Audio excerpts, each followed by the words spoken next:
निसर्गप्रेमींसाठी नंदनवन तर भटक्यांसाठी पंढरपूर. महाराष्ट्रातील सर्वात सुंदर स्थळांपैकी एक, निसर्ग सौंदर्याने संपन्न असलेला आणि सह्याद्रीतील अद्भुत कोकणकडा आणि अजस्र पर्वत म्हणजेच हरिश्चंद्रगड. अभिजित शेजूळ मित्र चॅनलला सबस्क्राईब जरूर करा आणि शेजारची ती घंटा बटनही दाबा, जेणेकरून तुम्हाला नवीन व्हिडिओचे नोटिफिकेशन लगेच मिळतील.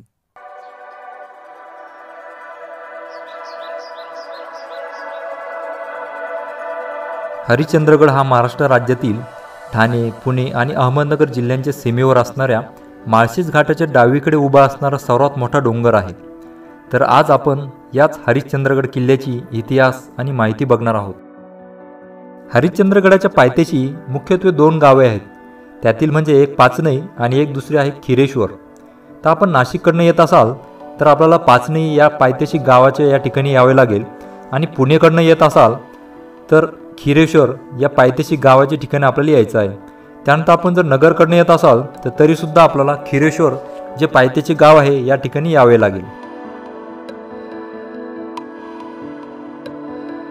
हरिश्चंद्रगडला जाण्यासाठी 5-6 वाटा आहेत, मात्र त्यातील 3 मार्ग प्रचलित आहेत. एक खिरेश्वर मार्गे तोलारखिंडीतून, दुसरी नळीची वाट आणि तिसरी सोपी पाचनई मार्गे आपण हरिश्चंद्रगडला या वाटेमार्गे आपण जाऊ शकतो.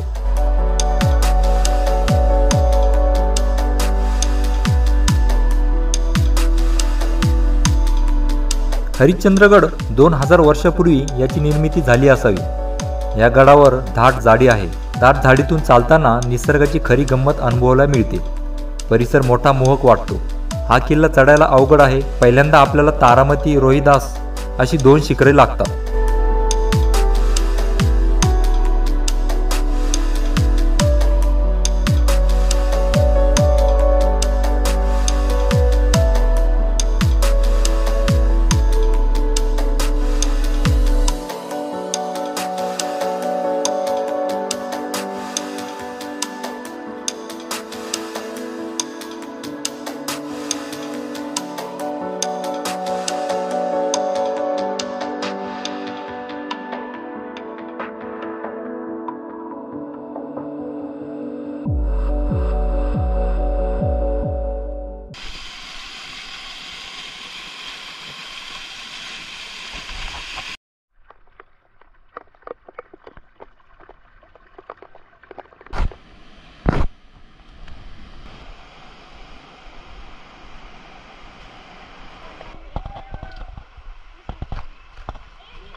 देवळाभोवती तटबंदी घातलेली आहे. त्या तटबंदीच्या माथ्यावर सुमारे 600 ते 700 वर्षापूर्वी कोरलेला शिलालेख दिसतो. गडावर प्रमुख मंदिर हरिश्चंद्रेश्वराचे आहे. या मंदिराच्या गाभाऱ्याच्या बाहेरील बाजूस काही शिलालेख आढळतात. मंदिरातून बाहेर पडल्यावर एक ओढा वाहताना दिसतो. ओढ्याच्या प्रवाहाच्या दिशेने आपण गेल्यास अंदाजे 15 मीटर रुंद व तितक्याच लांब अशा गुहेपाशी आपण येऊन पोहोचतो. या गुहेच्या बाहेरील दिशेस असलेल्या खांबावर अतिप्राचीन शैलीच्या देवनागरीत कोरलेले 2 शिलालेख आढळतात. दक्षिणेत 13 कोनाडे आहेत. त्यात भगवान विष्णूची मूर्ती आढळते.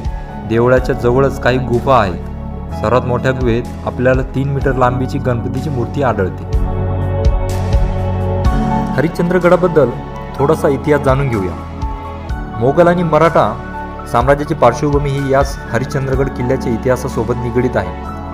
हरिश्चंद्रगडाला सुमारे 2 ते 4 हजार वर्षापूर्वीची पौराणिक आणि वार्षभूमिक लाभलेली आहे. तर 3500 वर्षापेक्षा जास्त प्राचीन असलेल्या, चारी बाजूने तुटलेल्या, रौद्रभीषण कडेकपारींचे नैसर्गिक संरक्षण लाभलेल्या या हरिश्चंद्रगड किल्ल्याचा उल्लेख हा प्राचीन अग्निपुराणात आणि मत्स्यपुराणात बघायला मिळतो. असे म्हणतात की सुरुवातीला हरिश्चंद्रगड हा कोळी महादेव या समाजाकडे होता व पुढे तो मोगलांनी घेतला. त्यानंतर इसवी सन 1747 ते 1748च्या दरम्यान मुघलांनी आणि मराठा यांच्यात झालेल्या लढाईत मुघलांचा पराभव होऊन मराठ्यांनी हा किल्ला जिंकला आणि हरिश्चंद्रगड किल्ल्याचे किल्लेदार म्हणून कृष्णाजी शिंदे यांची निवड करण्यात आली. त्यानंतर पुढे 1818 मध्ये हा किल्ला इंग्रजांच्या ताब्यात होता. या ठिकाणी आपल्या छाती इतके पाणी आढळते. मध्यभागी एक चौरस आकाराचा ओटाव प्रचंड आकाराचे शिवलिंग आहे. असे सांगितले जाते की 700 वर्षापूर्वी वटेश्वर चांगदेव हे योगीराज इथे तपस्येला बसायचे. तत्वज्ञान सारविषयक एक चांगला ग्रंथ या ठिकाणी बसून त्यांनी पूर्ण केला. याच्यानंतरही अनेक योगी या गडावर तपस्यास यायचे. हरिश्चंद्रगड हा एक सिद्धपीठ म्हणून बऱ्याच काळापासून प्रसिद्ध आहे. पश्चिम दिशेच्या टेकडानंतर जवळपास 1.5 किलोमीटर अंतरावर एक अद्वितीय कडा आहे. हा कडा अंतर्गोल आहे, हे त्याचे वैशिष्ट्यच. त्यालाच आपण कोकण कडा असं म्हणू.